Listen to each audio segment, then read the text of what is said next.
السلام علیکم۔ ابن عربی کی لائبریری سے فرزین شیخ الاکبر محی الدین محمد ابن عربی الطائی الحاتمی اندلسی کی کتاب 101 احادیث قدسی سے ہم آگے پڑھیں گے۔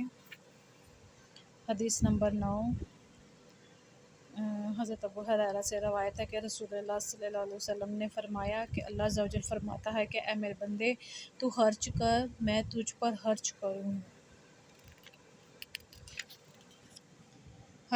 گا۔ فرمایا اللہ کا ہاتھ خزانوں سے بھرا ہوا ہے، اس کے خرچ کرنے سے کمی نہیں ہوتی، وہ تو دن رات خرچ کرتا چلا آ رہا ہے۔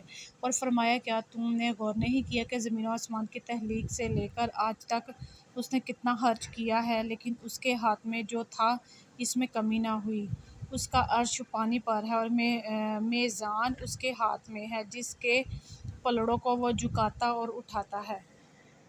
خلاصہ کلام: شیخ الاکبر اپنی کتاب تاج التراجم میں لکھتے ہیں، بندے کا خرچ کرنا ہی عطائے الہی کی کنجی ہے۔ اس حدیث میں ابن آدم کو نفس کی بخل سے بچانے کے لیے مال خرچ کرنے کی جانب توجہ دلائی جا رہی ہے۔ اللہ فرماتا ہے تو خرچ کر، میں تجھ پر خرچ کروں گا، یعنی تو اپنے اہل و عیال، محتاجوں، مساکین، دوست احباب اور میری راہ میں اپنی مال خرچ کر۔ میں تیرا خرچ کیا ہوا مال نہ صرف لوٹاؤں گا بلکہ تجھے خرچ کرنے کے لیے مزید مال بھی دوں گا۔ آگے فرمایا اللہ کے پاس مال و دولت کے ذخیرے ہیں تاکہ کوئی یہ نہ سمجھے کہ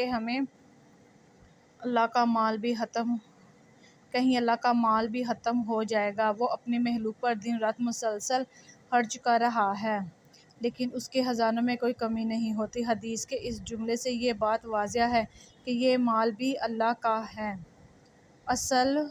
دراصل وہی خرچ کر رہا ہے، ہمیں بظاہر مال اس کی طرف منسوب ہوتا دکھائی نہیں دیتا، لیکن جب ہم یہ پڑھتے ہیں کہ وہ ہر صدقہ کرنے والے کو 10 گنا سے 700 گنا تک دیتا ہے تو مال کی شکل میں ہی دیتا ہے۔ یہی اس کا خرچ کرنا ہے، اس کے خزانوں میں تو کمی نہیں۔ پھر نبی کریم صلی اللہ علیہ وسلم نے اپنے اصحاب سے پوچھا، کیا تم اندازہ لگا سکتے ہو کہ زمین و آسمان کی تخلیق سے لے کر اب تک اس نے کتنا مال خرچ کیا ہوگا، لیکن اس کے باوجود اس کے خزانوں میں کمی نہیں ہوئی؟